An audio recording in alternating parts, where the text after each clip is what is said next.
Powered by उच्च सोचको निर्माण सगरमाथा सिमेन्ट जुनीलाई। नमस्कार अनि स्वागत छ। हेर्दै हुनुहुन्छ चिया गफ। We come to you every day only on Prime Times HD र आज पनि हामी चिया गफका साथ तपाईहरुको स्क्रिनमा आइसकेका छौं र हरेक दिन जसरी आज पनि हामीसँग त्यस्तो कोही हुनुहुन्छ जसले चाहिँ हामीलाई सोच्न बाध्य बनाउने खालको कुराहरु गर्नुहुन्छ र एकदमै विशेष सब्जेक्टमा चाहिँ इन्भेस्टिगेट गरेर एकदमै धेरै रिसर्च र एकदमै धेरै ज्ञान भएका कोही हामीसँग हुनुहुन्छ। आज हामीसँग हुनुहुन्छ आदर्श मान सर्जन जसको ब्याकग्राउन्ड चाहिँ मोलिकुलर इकोलोजी र कन्जर्भेसन जेनेटिक्समा छ र साथसाथै बितेका 2 वर्षमा चाहिँ उहाँले धेरै कोभिड-19 सम्बन्धी रिसर्च पनि गर्नु भएको छ र रिसेन्टली उहाँले आफ्नै बायोम प्रोजेक्ट भन्ने इनिशिएटिभ पनि लन्च गर्नु भएको छ र आफ्नो रिसर्च, आफ्नो फाइन्डिङ्स, आफूले पढेका जानेका कुराहरू चाहिँ उहाँले भर्खरै प्राइम मिनिस्टर र काउन्सिल अफ मिनिस्टर्ससँग पनि प्रेजेन्ट गर्नु भएको छ र आज हामी उहाँसँग चिया गफ गर्ने नै छौं। कतै नजानु होला। We will be right. Welcome back to Chia Golf, ladies and gentlemen. तपाईलाई पनि स्वागत छ। नमस्ते। Thank you Aisha ji. Thank you so much for being here. तपाईले जुन आफ्नो बारेमा जति मलाई अवेयर गराउनु भएको छ त्यसबाट त्यो कुराहरु थाहा पाउँदाखेरि चाहिँ तपाईले पढेका थाहा पाएको कुराहरु चाहिँ सबैले थाहा पाउनु पर्छ जस्तो लाग्यो मलाई हैन। त्यही भएर आज चिया गफमा छौं हामी। सो अहिले अब लेट्स स्टार्ट विथ कोभिड-19 सम्बन्धी रिसर्च हैन। तपाईको अब अहिले हामी on the brink of a third wave छौं भन्ने अन्डरस्ट्यान्डिङ छ हैन। सो यो कोभिड-19 सम्बन्धी तपाईले गर्नु भएको रिसर्चबाट पत्ता लगाउनु भएको फाइन्डिङ्सहरु जुन छ त्यो चाहिँ हामीले थाहा पाउनै पर्ने कुराहरु चाहिँ के छन् त? सो पहिला सुरु चाहिँ अब मेरो ब्याकग्राउन्ड भनौं हैन, त्यो चाहिँ मैले मोलिकुलर बायोलोजी चाहिँ मैले अस्ट्रेलियामा पढे अनि नेपाल फिर्ता आउँदाखेरि चाहिँ आई वाज सो लकी कि मैले हाम्रो center for molecular dynamics Nepal भन्ने doctor Divesh Karmacharya, doctor Samir Mani Dixit, Prachanda Man Shakya sir र राजेश सरहरुको कम्पनी अरु लगायत मेम्बर्सहरु हुनुहुन्छ। उहाँहरूले मलाई अपर्च्युनिटी दिनु भएर चाहिँ मैले मोलिकुलर साइन्सेसमा काम गर्न पाएँ। हामीले चाहिँ कोभिड आउनु भन्दा लगभग 10 वर्ष अगाडिदेखि नै प्रिडिक्ट नेपाल भन्ने प्रोग्राममा चाहिँ हान्टा भाइरस, कोरोना भाइरस, बुन्या भाइरस जस्ता जो नट जम्प हुन सक्ने रोगहरुको चाहिँ धेरै अध्ययन गरे हो। यो चाहिँ नारायण हिती दरबारमा ब्याटहरुको भाइरल लोडहरुदेखि लिएर स्वयम्भूमा मंकी पपुलेसन र ह्युमनको इन्टरेक्सन हाई हुने, थापाथलीमा प्राइमेट्सहरुको हाई इन्टरेक्सन हुने, बन्सीघाटहरुमा रोडेन्ट, डक, पिग्स पपुलेसनहरुमा, दैट इज वेयर हाम्रो ह्युमन र एनिमल इन्टरफेस र इन्भाइरोमेन्टमा डिजिज जम्प हुन सक्ने सिचुएसन आइपर्छ जसकै एउटा ओरिजिन एन्ड रुट्स चाहिँ कोभिडसँग पनि एसोसिएटेड छ। अब अहिले एभोल्युसनको हिसाबमा हेर्ने भने 2 इयर्स आफ्टर कोरोना भाइरसको एभोल्युसन हेर्दाखेरि चाहिँ ओमिक्रोनलाई चाहिँ कसरी हेर्ने धारणा गरिन्छ भन्दाखेरि ओमिक्रोनको रुट्स भनिन्छ, अझ जेनेटिक्समा फाइलोजेनेटिक रुट्स भनिन्छ। यो चाहिँ नट एसोसिएटेड विथ डेल्टाको अझ सब भर्जन होइन कि यो चाहिँ ओरिजिनल जुन 2019-2020 मा देखेको ओरिजिनल स्ट्रेन छ त्यसको सब भर्जन देखिरहेको छ। सो द प्रपर्टिज, प्राकृतिक नेचर चाहिँ रादर देन बीइङ डेल्टाको अझ सब भर्जन, सो यो त त्यो भन्दा डेन्जरस हुन्छ होला भन्दा पनि यो चाहिँ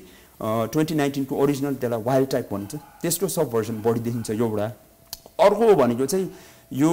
कोरोना भाइरस जुन अहिले ओमिक्रोन भेरिएन्ट छ त्यसमा इन पर्टिकुलर न्यूजमा पनि एस जिन ड्रप आउट, एस जिन नदेखिने भन्ने एकदम न्यूज गइरहेछ। इनफ्याक्ट एस जिन मिसिङ भनेर अलिकति लेट्स से मिसइन्फर्मड वर्ड्सहरु पनि छ। तर एस जिन भनेको एउटा स्पाइक प्रोटिन हो। यसले चाहिँ ह्युमन एन्जियोटेन्सिन भन्ने रिसेप्टर हुन्छ, त्यसलाई बाइन्ड गर्ने काम गर्छ कि हैन। अब यो ओमिक्रोनमा चाहिँ खासमा के भइदियो भन्दाखेरि एउटा पर्टिकुलर पोजिसनमा भएको अब डीएनए आरएनए भनेको त्यो न्यूक्लियोटाइड बेस कोडिङकै कुरा हो। त्यो कोड चाहिँ एउटा पोजिसनमा भएको कोड डिलिट भएर रहेछ। त्यो डिलिसनले गर्दाखेरि चाहिँ म्युटेसन भयो। अनि त्यो म्युटेसनले गर्दाखेरि चाहिँ पीसीआर गर्ने बेला त्यो पर्टिकुलर स्पाइक प्रोटिनको जिन चाहिँ डिटेक्ट नहुने रहेछ र त्यसलाई अझ होल जिनोम सिक्वेन्सिङ भन्ने प्रोसेसहरु छ, त्यो गर्दाखेरि चाहिँ ओमिक्रोन भनेर देखिन्छ। सो त्यो दुईटा कारणले हुने गर्दाखेरि चाहिँ अब what we don't know still in our south Asian sub population is हामीलाई कतिको यसले चाप कतिको गर्छ भनेर त हामीलाई थाहा छैन हैन। तर even if it is a 0.001 जति लगायत भए तापनि अहिले जुन तरिकाले हामीले infection rates देखिरहेछौँ 5 days ago it was about 300, आज हाराहारी हिजो हाराहारी 2500-3000 हुन्छ भनेपछि यो पछाडी एउटा नर्म के छ भन्दाखेरि चाहे यो भ्याक्सिनेटेड होस्, प्री इन्फेक्टेड होस्, पहिल्यै इन्फेक्टेड होस् या अनभ्याक्सिनेटेड र अनइन्फेक्टेड अहिले जनता छ, कोही न कोहीलाई त यसले इभेड गरेर फुल स्ट्रेचमा गइरहेको छ नत्र भए त यस्तो किसिमको लगरिथमिक ग्रोथ देखिन्थेन त्यही त त्यसैले त्यो धारणा हेर्ने भएर चाहिँ हिजो पनि म अर्को एउटा डाक्टरसँग हाम्रो दाइ एउटासँगै कुरा गरिरहेको थिएँ उहाँ पनि मोलिकुलर बायोलोजिस्ट नै हुनुहुन्छ उहाँले चाहिँ मलाई यसलाई एउटा सब न्यू रोगै भन्ने न्यू इन्फेक्सनै भन्ने हिसाबले हेर अब मलाई पनि कोभिड लास्ट इयर अप्रिलमा लागिसक्यो इन केस मलाई यही वेभमा लागिहाल्यो भने मैले यसलाई मलाई रिइन्फेक्सन भयो भनेर क्वेसन गर्ने कि यसलाई कम्प्लिटली न्यू इन्फेक्सन भन्ने त्यो भन्ने धारणाले चाहिँ हामीले हेर्नु पर्यो हाम्रो थाहा भएको अब जेनरली नै थाहा भएको जुन यो म्युटेसनहरूको कारणले गर्दाखेरि इट्स इभेसिभनेस एन्ड इन्भेसिभनेस हाई हुन्छ भन्ने नलेज थाहा हुँदाहुँदै the decisions in key policy making are the ones that are going to protect us. Like अहिले नै 25 जना भन्दा बढी ग्यादरिङहरु गर्न नपाउने हैन अब स्कुल्सहरु त अब बन्द भइसक्यो त्यस्ता कुराहरुले गर्दाखेरि चाहिँ अब अलिकति पोलिसी डिसिजन्सले चाहिँ हामीलाई मोर प्रोटेक्सन तिर गाइड गर्छ किनभने अहिले अब लगायत हुने 2 हप्ता जति हामीले मोस्ट लाइकली अब हेर्दै जानुस् अब रेस्टुरेन्टहरुमा पनि मान्छे कम हुँदै गएका नै छन् जनचेतना अलिकति बढ्दै गएको छ So, त्यो तरिकाले चाहिँ as I said before, one Omicron is wild type original strain सँग बढी प्राकृतिक नेचर भएको सेकेन्ड यसको म्युटेसनको कारण चाहिँ त्यसले एस जिन ड्रप आउट चाहिँ त्यो कारणले भएको हो किनभने यो सर्टेन पोजिसनमा हुने कोडहरु चाहिँ डिलिट भएर छ थर्ड भनेको चाहिँ अगेन यसको इभेसिभनेस यसको इन्फेक्सन सिरियसनेस भनेको हाम्रो सब पपुलेसनमा कति हुन्छ हामीलाई अहिले थाहा छैन हैन अब युके साउथ अफ्रिकाहरुमा अर्कै डेटाहरु आइराछ उनीहरुको त पिक मोर लाइकली अब एकदम शार्प पिक शार्प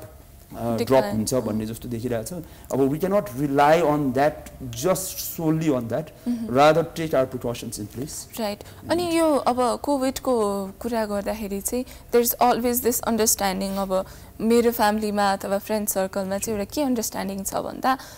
कोभिड चाहिँ जाडोमा चाहिँ धेरै लाग्छ अनि गर्मी भएपछि चाहिँ it just goes away भन्ने खालको एउटा अन्डरस्ट्यान्डिङ छ अनि how much of truth does that hold? So let's put it in this way हामी पहिला र अहिले इकोलोजिकल स्याम्पलिङ डिजिज स्याम्पलिङ गर्दाखेरि what we have to always do is seasonality लाई हामीले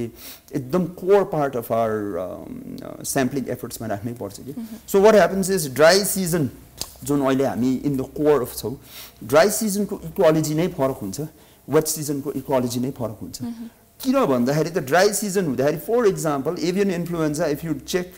फर द पास्ट 10 इयर्सको डेटाहरू हेर्नुहुन्छ भने एभियन इन्फ्लुएन्जा जहिले पनि न्युजपेपरमा पनि हेर्नुस् लगभग फेब मार्चतिर एभियन इन्फ्लुएन्जाको न्युजहरू बढी आइरहन्छ यो किन हुन्छ भन्दाखेरि लगभग नोभेम्बर डिसेम्बरतिर चाहिँ one whole flock of migratory birds from साइबेरियाहरू जस्तो they come and migrate across transcontinental एउटा माइग्रेसन गरेर हाम्रो जस्तो एरिया र अरू ट्रपिकल ल्यान्ड्सहरुमा चाहिँ आएर हाम्रो चितवनहरुमा जानुभयो भने रुडी शेल्डक लगायत जस्ता स्पिसिसहरु चाहिँ they migrate all the way from those areas अनि उनीहरुको माइग्रेसन पछाडी पनि उनीहरुको सर्भाइभल अफ द फिटेस्टको लागि उनीहरुको पहिल्यैदेखि भइरहेको एउटा मुभमेन्टको कुरा हो तर when they move in the transcontinental movement that they do they are also carriers of pathogens transcontinentally हैन अब ह्युमनलाई पनि ल कतिसम्म स्क्रिनिङ गरेर पीसीआर गरेर कन्ट्रोल गर्नुहुन्छ बर्डलाई कसरी कन्ट्रोल गर्नुहुन्छ अनि यो के हुँदो रहेछ भन्दाखेरि बर्डहरुले फेरि वाइल्ड टाइप बर्डहरुले डोमेस्टिक फाउल त त्यही नजिकै बसिरहेको हुन्छ उनीहरुलाई ट्रान्सफर गर्न सक्ने पोटेन्शियल लिन्छ र domestic fowl or even commercial पोल्ट्रीलाई त्यसपछि ट्रान्सफर भयो भने त्यहाँबाट ह्युमन कन्जम्पसनबाट चाहिँ इन्फेक्ट हुने हो कुरा चाहिँ तथ्य त्यसरी हो त्यसरी सिजनालिटीको अनुसारले बढ्ने घट्ने भन्दा पनि सिजनालिटीको डायनामिक्स के छ त हैन वेट सिजनमा फेरि अब हेर्नुहुन्छ भने मोर वाटर बोर्न रोगहरुको बढी इन्सिडेन्सेस हाई हुन्छ मलेरिया हैजाहरू जस्तो फैलिने सो सिजनालिटी बिहाइन्डमा हुने डायनामिक्सहरु त्यसलाई याद गर्यो भने चाहिँ त्यो किसिमको इकोलोजीले ड्राइभ हुने हुन्छ कोभिड एज सच यही सिजन पछि बढी हुने कम हुनेलाई चाहिँ त्योबाट फार रहनु पर्छ त्यो भन्दा पनि त्यसलाई ड्राइभ गर्ने डायनामिक्सहरु के छ राइट एक्ज्याक्टली सो अझै धेरै कुराहरू गर्नै बाँकी छ हैन मोर अबाउट कोभिड भन्दा पनि अरू कुराहरू पनि छन् हैन सो यति बेला चाहिँ हामीसँग एउटा फुटेज छ will watch this and we will be right back with Chiya Gaf don't go anywhere welcome back all right भर्खरै हामीले फुटेजहरू हेर्यौँ तपाईँले भन्नुभएको चाहिँ त्रिशुली अब वाटर उसको लागि कुरा काम गर्नुभयो हैन सो तपाईले अब रिसेन्टली प्राइम मिनिस्टरको अफिसमा प्रेजेन्टेसन दिँदाखेरि पनि वाटरसेड म्यानेजमेन्ट सम्बन्धी नै प्रेजेन्टेसन दिनुभएको थियो हैन सो तपाईले अहिलेसम्म गर्नुभएको फाइन्डिङ्स अथवा रिसर्च चाहिँ के प्रेजेन्ट गर्नुभयो प्राइम मिनिस्टर्सहरुको अगाडि सो मैले चाहिँ एउटा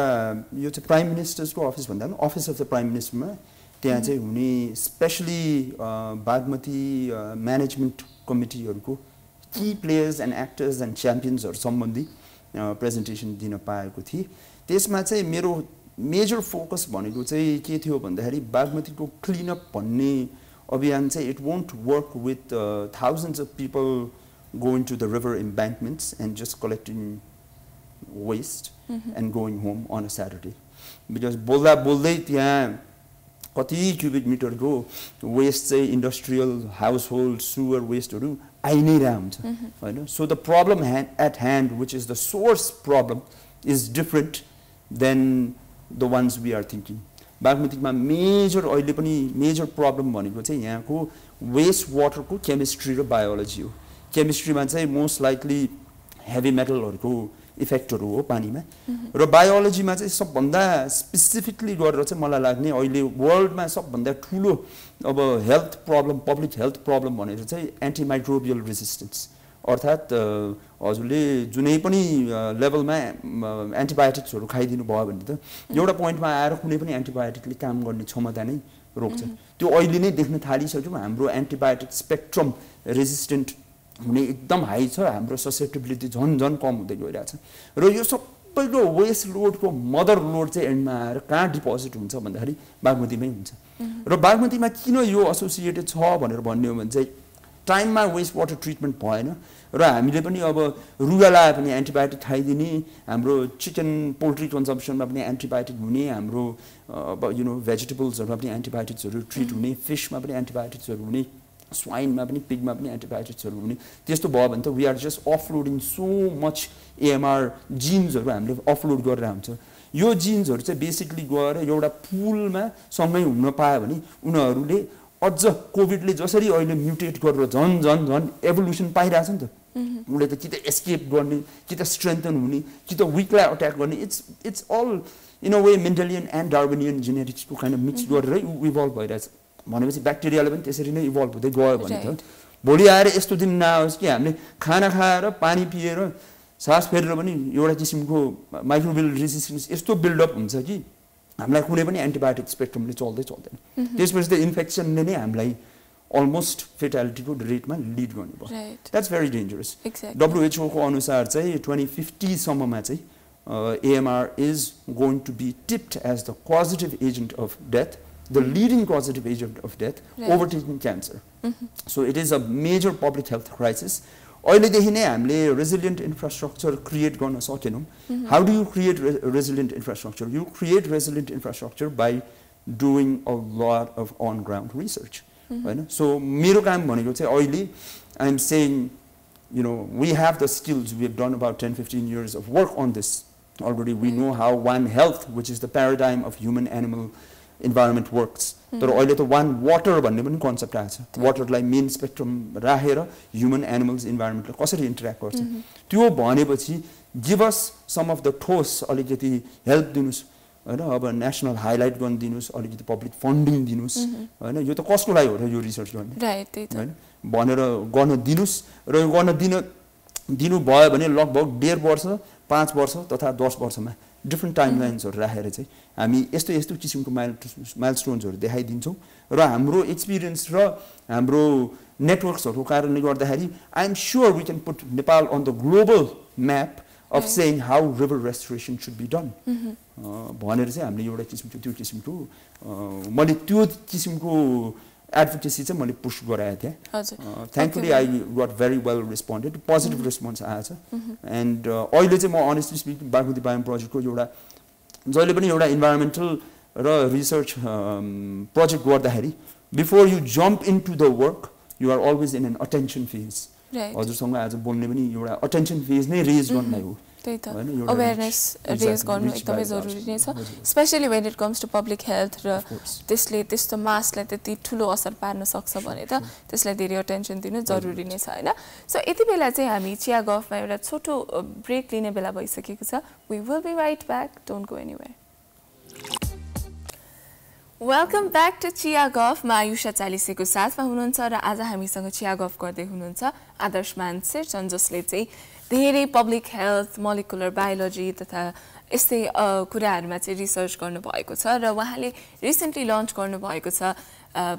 बायोम प्रोजेक्ट हैन सो बायोम प्रोजेक्टको बारेमा चाहिँ अब मलाई पनि धेरै थाहा छैन तर I assume it's related to Bagmati अनि त्यसपछि restoring the dignity of Bagmati हैन सो अब यो restoring the dignity of Bagmati भन्दाखेरि चाहिँ मैले यो जब यो फ्रेज फर्स्ट टाइम सुने त्यति बेला चाहिँ मलाई अब बागमती एज अ रिभर हाम्रो कन्ट्रीको लागि हाम्रो पपुलेसनको लागि चाहिँ it holds significance not just in terms of natural ecological त्यो मात्रै होइन कि रिलिजियसली अथवा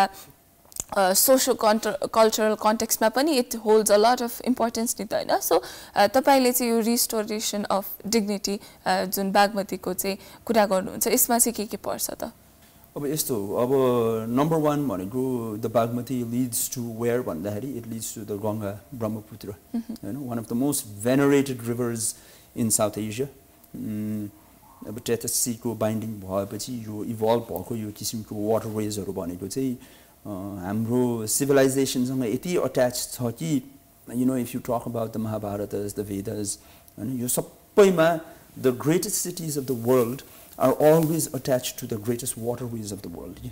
हामीले त्यो एस्पेक्टले हामीले बिर्सिन मिल्दैन के कहिलेकाहीँ हैन and we have to think about thousands of generations of people who have thrived यही वाटरवेजहरुमा जसको कारणले गर्दा र on whose shoulders we sit today and we are saying our civilization is alive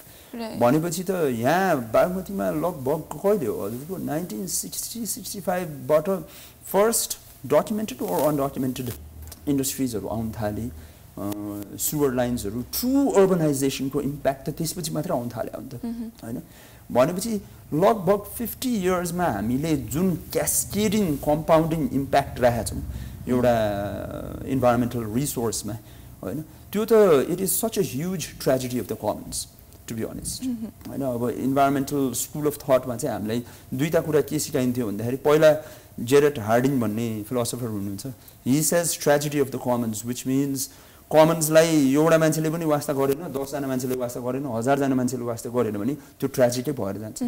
तर अहिले न्युवर स्कुल अफ थटमा एलेना अस्ट्रोमले के भन्छ भन्दाखेरि एउटा कमन्सले मलाई पनि फाइदा गर्छ हजुरलाई पनि फाइदा गर्छ तर अरु 10,000 जना मान्छेलाई फाइदा गर्छ भने हामीले त्यो कमन्सलाई प्रोटेक्ट गर्छौं किनभने त्यसले हामीलाई सर्भ गर्छ हैन the thing that we have to understand is एउटा पब्लिक गुड लाई प्राइभेट प्लेयर्सहरुले चलाए भने private players also have the responsibility to take care of a public good हैन एउटा हिलटप को माथि होटल बनाउँछौ तर त्योबाट प्राइभेट के भन्ने हामीले प्रॉफिट्सहरु पाउँछौ तर you are relying on the clouds and the mountains and the environment to sell the resort for example so it is utilization of majority public goods to have a private profit so we should partake in that process of saying हो हामीले चाहिँ यो private public गुड्सहरुलाई हामीले पनि एउटा certain हुन्छ नि although होइन मेरो पनि त्यो बाटो मेरो पनि बाटो हो तपाईको पनि सबैजनाको बाटो हो त भनेपछि त्यो किसिमको एउटा सेन्स अफ बिलोङिङ एउटा चाहिँ इन्स्टल गर्नुपर्छ अर्को रिलिजियस सेन्समा चाहिँ अब हामीले अहिले बागमती बायो प्रोजेक्ट अन्डर पनि मेरो स्पेशलाइजेसन त डिजिज इकोलोजी इन्भाइरोन्मेन्टमा छ भने यहाँ गभर्नेन्स र सोशल एस्पेक्ट्सको लागि पनि मैले ग्रान्ट्सहरु ओपन गराइदिसके अनि I have had so many interesting grantee applications कि एउटा स्टुडेन्टले त अस्ति आएर के भन्नु भन्दाखेरि and these are all for masters and masters thesis गर्ने स्टुडेन्टहरुलाई हैन केही न केही अपर्च्युनिटी निस्कोस् भनेर भन्दाखेरि they want to study what the impact of Bagmati wastewater has been on elderly populations. Why elderly? भनेर मैले उहाँलाई सोध्दाखेरि चाहिँ किनभने they are the ones who have seen the most drastic transition in the dynamic change of how the water has changed for them. किनभने स्नान गर्नुहुन्छ हैन अब हिन्दू धर्ममा यो सबभन्दा इम्पोर्टेन्ट रिभर सिस्टम हो जहाँ हाम्रो अल्टिमेटली हाम्रो सोल नै इभेन्चुअली हामीले त्यहाँ समर्पण गरेर हुन्छौं हैन भनेपछि what more important value than that तर स्नान गर्ने मान्छेलाई स्नान गर नगर भन्न मिल्दैन तर एउटा पोइन्टमा आएर if the water is so polluted to the point that you have to even requisition those kind of values exactly जुन नेपाल जस्तो एउटा फेथ सेन्ट्रिक सोसाइटीमा यति इम्पोर्टेन्ट हो भनेपछि त then we really have to question what are we doing with our common goods भनेर so in the aspect of social साइन्सेसमा चाहिँ मेरो आफ्नै पर्सनल एक्सपर्टिज नभए तापनि I will be using a lot of help from fellow researchers in the social sciences who will help find out more information in regards to this. तर हाम्रो आफ्नै basic knowledge पनि हामीले of course चलाउँछ. Right, that's quite interesting हैन जुन हिसाबमा तपाईले अब जुन साइन्सलाई सोशल साइन्ससँग कम्बाइन गर्नु भइरहेछ. It's quite important because at the end of the day मानिसको कम्युनिटीलाई सर्भ गर्ने पर्पसले नै साइन्टिफिक रिसर्चहरु स्टडीजहरु हुन्छ हैन. सो यति बेला फेरि पनि चिया गफमा हामीले एउटा छोटो कमर्शियल ब्रेक लिने बेला भइसकेको छ. We will be right back. Don't go away. Welcome back. फेरि पनि स्वागत छ तपाईलाई चिया गफमा. आज हामी चिया गफ गर्दै छौं आदर्शमान सेचनसँग जसले चाहिँ मोलिकुलर बायोलोजी, कन्जर्भेसन, जेनेटिक्समा धेरै रिसर्चहरु गर्नु भएको छ र आज हामी बागमतीको डिग्निटी कसरी रिस्टोर गर्ने भनेर अघि भर्खरै कुरा गर्यौं. सो अपार्ट फ्रम दैट मलाई एकदमै कहिलेकाहीँ सोच्न बाध्य बनाउने कुरा चाहिँ अब रिसर्च अब जुन तपाईको फाइन्डिङ्सहरु छ यो पब्लिक हेल्थ प्रतिको थ्रेटदेखि लिएर यताउति सबै कुराहरु चाहिँ एकदम इम्पोर्टेन्ट कुरा छ. सबैले थाहा पाउनु पर्ने पब्लिक अवेयरनेस हुनुपर्ने कुराहरु छ हैन. तर एट द सेम टाइम अब यो रिसर्चहरु गर्दाखेरि चाहिँ अब कम्प्लेक्स फाइन्डिङ्सहरु हुन्छ अनि एकदम इन्टरडिसिप्लिनरी कुराहरु पनि हुन्छ जुन चाहिँ पब्लिकले चाहिँ इजिली ग्रास्प गर्न नसक्ने हैन. एउटा ब्याचलर नपढेको मान्छे अथवा त्यही निशमा अवेयर नभएको मान्छेले चाहिँ नबुझ्ने पनि टेन्डेन्सी हुन सक्छ नि त हैन. सो यस्तो ग्यापहरु चाहिँ अब रिसर्चमा अब this could be very far from your findings हैन. तर यस्तो ग्यापहरु चाहिँ जुन रिसर्च र जुन आम मानिस बीचको ग्याप छ यो ग्यापलाई ब्रिज गर्नलाई चाहिँ केही एफर्टहरु हुनुपर्छ भने चाहिँ त्यो चाहिँ के हुनुपर्छ होला? आई थिंक प्योर साइन्सले फेल गरेको भन्दिन तर डेफिनेटली इम्प्रुभ गर्नुपर्ने एउटा मेजर सेक्टर भनेको चाहिँ मास पब्लिकमा इन्फर्मेसन डिसेमिनेसन कसरी गर्ने भनेर. मलाई पनि त्यो प्रब्लम भइरहेको हुन्छ किनभने नन टेक्निकल तरिकाले प्लिज एक्सप्लेन गरिदिनुस् भन्छ हैन भन्नुहुन्छ कतिजनाले. अब त्यो भन्दै पनि कति कुराहरुको टेक्निकल ग्रास्पिङ गरेन भने जति जे गरे पनि आफ्नो साइन्टिफिक कम्युनिटीमा एउटा कुरा के याद गर्नुपर्छ भन्दाखेरि पियर रिभ्यू गराउनै पर्छ. हैन आफू भन्दा बढी जान्ने बुझ्ने सक्ने मान्छेबाट रिभ्यू गराएर उनीहरु थ्रुबाट फिल्टर हुँदै गयो भने त कुनै इन्फर्मेसनले पनि झन रिफाइन्ड पलिश तरिकाले ट्रुथ हामीले दिन पाउँछौं नि हैन. त्यो भने जस्तै हो. तर एट द सेम टाइम यसको बिग फेलिङ चाहिँ हामीले लार्जर पब्लिकमा चाहिँ कम्युनिकेट गर्न नसक्नु ओर रिलक्टेन्स हुनु पनि मलाई लाग्छ एक हिसाबले त. That's why we do need scientific कम्युनिकेटर्सहरु हामीलाई चाहिने एकदम महत्त्वपूर्ण भइसक्यो. मैले लगभग 2 वर्ष अगाडि फिल्डमा चाहिँ अब म एकदम लकी भए एकदम इन्स्पायरिङ मेन्टर्स डक्टर्सहरुसँग काम गर्न पाएँ इकोलोजीमा हैन अब इन्भाइरोन्मेन्टमा जेनेटिक्सहरुमा. अनि युनिभर्सिटी अफ शिकागोको हाम्रो डाक्टर डेभिड फिलिप र उहाँको वाइफ जुली क्लसन भन्ने आउनु भएको थियो नेपालमा. And they are like mahseer भनेर mahseer fish the tiger of the waters भनेर उनीहरुको होल अभियान नै फिशरिज कन्जर्भेसनलाई थियो. अनि उनीहरुले मलाई के भन्नुभयो भने दुईटा कुरा एकदम याद गरेर भन्नुभयो which was it went beyond scientific research and everything. One thing they told me was आदर्श give the rivers a chance and you will see how natural systems just re-regulate themselves in their own time and pace like disturbed गरेन भने. तर त्यो त एउटा natural युबिक्विसियस message हो नि सबैलाई हैन. भनेपछि नेचुरल सिस्टम्सलाई डिस्टर्ब नगर्यो भने यसले आफैले रिरेगुलेट गर्छ. That's how amazing nature is. Second कुरा के भन्नुभयो साइन्स कम्युनिकेटर्सहरु चाहिँ फेलिङ भइरहेछ है हामी. So we must become effective mainstream communicators. मलाई यहाँ आउनु पछाडि पनि मेरो एउटा मकसद त्यही थियो. जति जे गरेर अब कोभिड रिसर्च यो थियो भने धेरै टेक्निकल टक मात्र गरेर के काम हैन. अनि अब जताततै यो बीचतिर चाहिँ अब अलार्म बेल रिङ गर्न थालिसकेको थियो. यो लास्ट 2 वर्षदेखि त कोभिड कन्सल्टिङ भनेर मैले 2-4 वटा स्कुलहरु संस्थाहरु सबैलाई चाहिँ आफ्नो कन्सल्टिङ प्रोभाइड गरेको थिएँ. तर त्यसकै दौरानमा अहिले आएर यो लास्ट 1 मन्थ चाहिँ के भनेको थियो भन्दाखेरि हेर्नुस् हामी भनेको चाहिँ इन्डियाको फलोवर्स हुन्छ कोभिडको केसमा जे देखिन्छ त्यहाँ ट्रेन्ड एउटा लोगरिथमिक स्केलमा उनीहरुको हायर स्केल देखिन्छ हामीले त्यही कुरा रेप्लिकेट गरेर हुन्छौं लोवर स्केलमा. तर त्यो क्यास्केड हुने टाइम ल्याप्सको मात्र कुरा हो. हामीलाई अलार्म बेल अहिले नै आउँदै छ भने त्यो आउनु भन्दा अगाडि नै हामीले प्रिपेयर हुन सक्नु नै हाम्रो बेस्ट हैन. अब हामीलाई इन्फर्म गराउने कुरा हो. अहिलेसम्म पनि आएर मान्छेहरुले भन्छन् ए यो अर्थक्वेक आउने मेकानिजम चाहिँ किन रिसर्च भएको छैन किन भन्दैन यो त्यो भनेर. हैन त्यस्तै किसिमको एउटा साइजमिक इभेन्ट त हुने एउटा कोरोनाको वेभ भनेको पनि हैन भनेपछि चाहिँ अहिलेदेखि नै म त्यसैले लास्ट विगत 2 वर्षदेखि आफ्नो सोशल मिडिया ह्यान्डलहरुमा पनि नट दैट आइम अब एकदम त्यस्तो के पनि छैन तर जे जति हुन्छ आफूले एफर्ट लाउन मिलेर यसको तथ्य चाहिँ के हो त so that people don't talk दायाँ बायाँ or unnecessarily without any proper referenced information. Right. So you use a marriage of different skills, which is both understanding public sentiment, कति कुराहरु कहाँ चाहिँ आफ्नो फ्रिन्ज हो त्यो कुरा गर्न मिल्ने भन्ने जस्तो कुराहरु तर in science you have to remember that it is the journalism of the truth and the truth alone. Anything that is not the truth always gets contested, and that's why you have a peer review system to ensure that whatever you are speaking gets contested and you cannot be offended. You have to say, okay, this is a peer review. मैले त मलाई झन् improve गर्न खोज्छु भनेर चाहिँ त्यस्तो गर्यो भने चाहिँ त्यसपछि मासमा चाहिँ ट्रुथको जर्नलिजम जान्छ. And that's how नेपालमा thankfully for example 1960s देखि आएको भ्याक्सिनेसन ड्राइभ को कारणले गर्दाखेरि पोलियोको खोप अरु लगायत धेरै हेप्सीहरुको जस्ता रोगहरुको खोपहरुको अभियान लाग्ने कारणले गर्दाखेरि आज त्यसको बाइ प्रोडक्ट के भएको छ त 95% भन्दा बढी हाम्रो भ्याक्सिन हेजिटेन्सी छैन नि त हाम्रो एक्सेप्टेन्स रेट हाई छ हैन जबकि संसारभरि त्यो अहिले एउटा मेजर पब्लिक इश्यू नै भइरहेछ हैन पब्लिक एन्ड पोलिटिकल इश्यू हैन सो अब यही कन्टेक्स्टमा अर्को क्वेशन चाहिँ के आउँछ भन्दा बिकज अब जुन तपाईले रिसर्च गर्नु भएको कुराहरु अब पब्लिक हेल्थको लागि भएपछि स्पेशली अब because it possesses such a huge threat to the publicहरुमा awareness हुनु त एकदमै जरुरी छ because so that they can be aware अनि precautionsहरु adapt गर्नको लागि उहाँहरुलाई information भयो भने त that would make their lives easier नि हैन नेपालले एउटा एक्जाम्पल लीड गर्न पनि सक्छ तपाईले अघि भन्नु भएको जस्तै गरी सो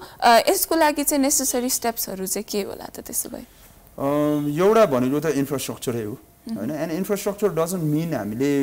अब एकदम 10,000 करोडै खर्च गर्नुपर्छ भन्ने पनि छैन. नेपालमा कोभिड लागे पश्चात लगभग I think 65 to 70 public and privately funded molecular ल्याब्सहरु खोले थियो. भनेपछि अपर्च्युनिटी देख्यो भने त इन्फ्रास्ट्रक्चर त आफै खोल्दो रहेछ नि त हैन. तर म जब 2013 मा अस्ट्रेलियाबाट नेपाल फिर्ता आए ल्यान्डस्केपमा अब के नेपाल फिर्ता आए यहाँ त अपर्च्युनिटी नै छैन भन्ने धेरै जना नेसेयर्सहरु हुनुहुन्थ्यो कि अहिले आएर म त एउटा कुरा के भन्छु भन्दाखेरि हाम्रो वर्ल्डको अर्डरमा जाने हो भने चाहिँ 2000 देखि 2015 was millennium development goals 15 to 30 is sustainable development goals 30 पछि के त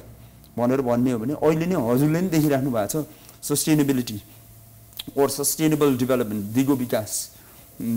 सँग सराउन्डेड पोस्टुलेट्सहरुले नै अब वर्ल्डलाई ड्राइभ गर्ने छ चाहे त्यो क्लाइमेट चेन्ज होस् डिजिज रेसिलियन्स होस् हेल्थ स्यानिटेसन हाइजिन सबै अब they are going to come in the forefront भनेपछि त हामीले पनि के गर्नुपर्छ भन्दा 1850s मा जब त्यति बेला इन्डस्ट्रियल रेभोल्युसनको त्यति बेला मोमेन्टम ग्यादर गरेर इन्डस्ट्रियलाइजेसन गर्नुलाई चाहिँ मोमेन्टम बढी थियो 1990s मा आईटी टेकको बढी थियो. अब अहिले त के भइरहेछ एज अफ इन्फर्मेसन त्यो सबैको ब्याकग्राउन्डमा हामी रिलाइ गरेर एज अफ इन्फर्मेसनमा आइरहेछौँ. म त एउटा क्वेसन के पनि गर्छु भन्दाखेरि हामी on a global landscape Nepal ठाउँ लोकल भए पनि the moment you type onto your computer you are already in an international landscape. Right. I can write to a professor at Harvard, MIT, Oxford, Cambridge if I have a compelling argument. नेपालमा के छ हामी के धनी छौं हामी बायोडाइभर्सिटीले एकदमै नै रिच छौं. अनफोर्चुनेटली हामी एउटा डेभलपिङ इकोनोमी भएको कारणले गर्दाखेरि चाहिँ धेरैवटा कुरा इन टर्म्स अफ हेल्थ स्यानिटेसनहरु हाम्रो डेभलपिङ कन्टेक्स्टमा छ. भनेपछि त त्यसलाई त हामीले त्यसमा जति सक्दो काम गरेर हुन्छ हामी पनि त भन्ने हो भने बाहिरै ट्रेन भएर फिर्ता आयौं हैन फिर्ता आएर काम गर्न थालेपछि त एउटा निश मार्केट प्लेसमा हामीले एटलिस्ट नेपाललाई ग्लोबल म्यापमा राख्ने एउटा मोमेन्टम पाएछौं हैन. अनि अहिले अस्ति म लास्ट इयर मेमा पनि एउटा रेजिस्टो म्याप भन्ने फिनिश कम्पनीको प्रेजेन्टेसन यही बागमतीकै एन्टिमाइक्रोबियल रेजिस्टेन्स दिँदाखेरि त्यहाँ global audience from Europe America सबैजना हुनुहुन्थ्यो. एन्ड टु बी अनेस्ट पछिको पोस्ट रिभ्यूहरु पाउँदाखेरि त the presentations that me and my अब त्यति बेला मेरो डिरेक्टर दिवेश कर्मचारीले दिनुभएको हामी दुवैजनाले दिएकोलाई it was tipped as one of the best presentations given in the whole circuit भनेर भन्नु. Right. भनेपछि त नेपालमै हामीमा कति क्यापेसिटी छ रहेछ. What we need is to groom and identify the right actors, the champions, and if they are groomed, then 4-5 years पछि फेरि फ्रस्ट्रेसन भएर अनि फेरि ब्याक टु द युएस अनि यो त्यो नजाओस् एक्ज्याक्टली हैन सो त्यो किसिमको ड्राइभलाई चाहिँ हामीले अगाडि बढाउन सक्यो भने त्यसरी चाहिँ आई एम प्रिटी श्योर अनि अब जस्तो म जस्तो मान्छेहरु त अब I came back after so many years म त यहीँ बसेर अब for as long as I know I will be based here भन्ने हिसाबले सो तपाईले भन्नुभएको जस्तै धेरै रिसर्चहरूलाई चाहिँ इनेबल गर्नु पर्यो जो जनशक्ति छ नेपालमा त्यसैलाई अझै इम्पावर गर्नु पर्यो हैन अब कमिङ ब्याक टु अघिको एन्टी माइक्रोबियल रेजिस्टेन्सको कुरा हैन because it is such a huge public threat भने चाहिँ अब त्यसको लागि अवेरनेस अथवा त्यसको लागि चाहिँ अवेर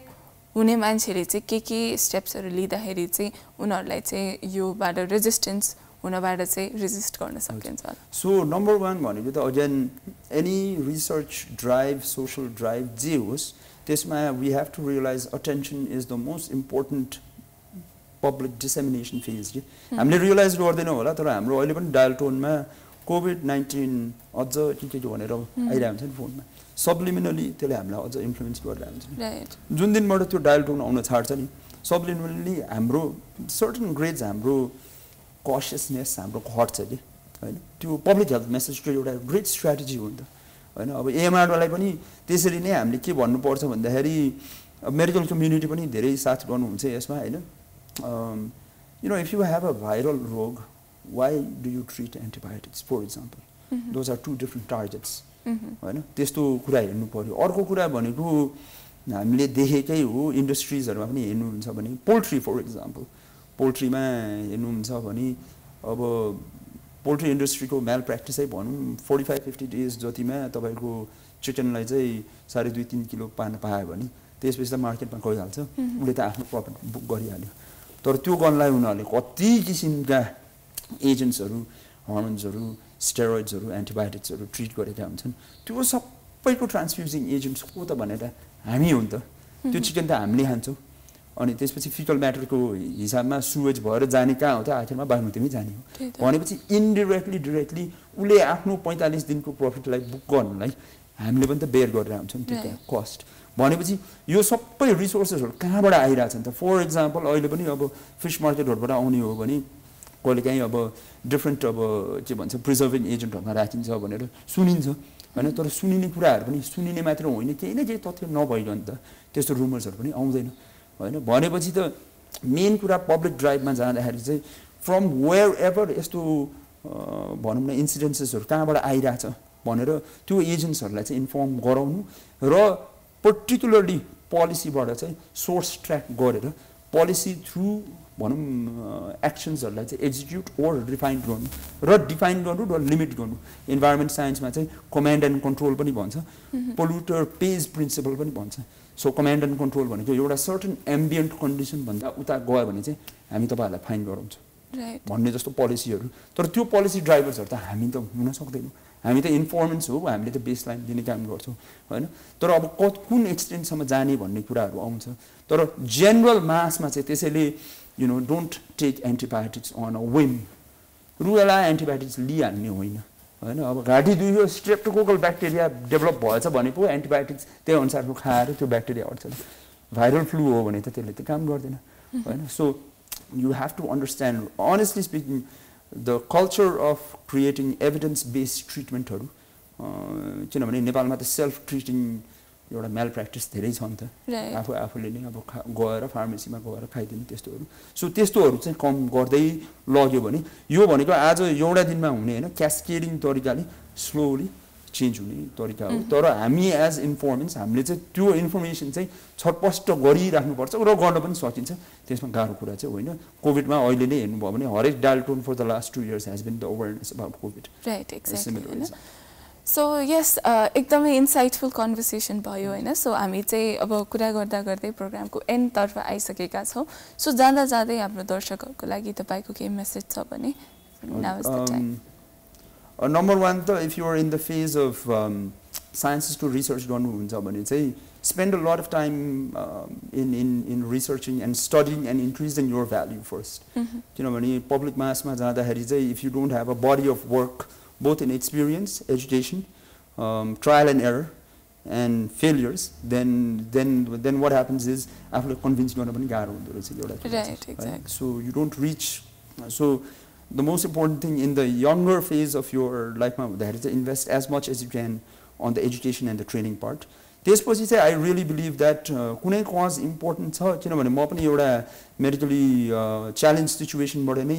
struggle गरेर हुर्केको एउटा बच्चा हो हैन. त्यसैले even if I were not doing the medical sciences per se, मलाई चाहिँ जहिले पनि पब्लिक हेल्थ र जेनेटिक्स आफ्नो टुल्सहरु युज गरेर कसरी यो काम गर्न सकिन्छ भन्ने जस्तो हुन्थ्यो. So find a certain niche that makes sense to you, that helps you also with your career and your monetary needs to आफ्नो ठाउँमा important छ, but at the same time has a larger long-term impact for the global scale, because Nepal जस्तो देशमा the whole world's attention is on us. We are a very beloved country all over the world, for all the right reasons and sometimes for the wrong reasons as well. तर हाम्रो काम as the next generation भनेको त what do we have? We are richest in one thing and one thing alone. We are rich in time. So if you realize that essence of time, then we must be able to use those knowledgeहरु together राखेर चाहिँ हामीले केही impactful गर्छु भनेर बस्यो भने चाहिँ then we can reflect back on a 70-year-old self and say, you know what, this was not a standard 9 to 5. Exactly. This was a life well lived भन्ने चाहिँ मेरो at least एउटा message हो. हो नि, पक्कै पनि. It was very insightful तपाईको आज कुराहरु सुन्दाखेरि र much needed कुराहरुमा हामीले ponder गर्ने टाइम पायौ हैन. So thank you so much for coming. र तपाईहरुलाई पनि धेरै धेरै धन्यवाद आज हामीलाई हेरेर साथ दिनुभयो. भोलि फेरि पनि हामी चिया गफका साथ आउने नै छौं. So until we meet again, bye bye.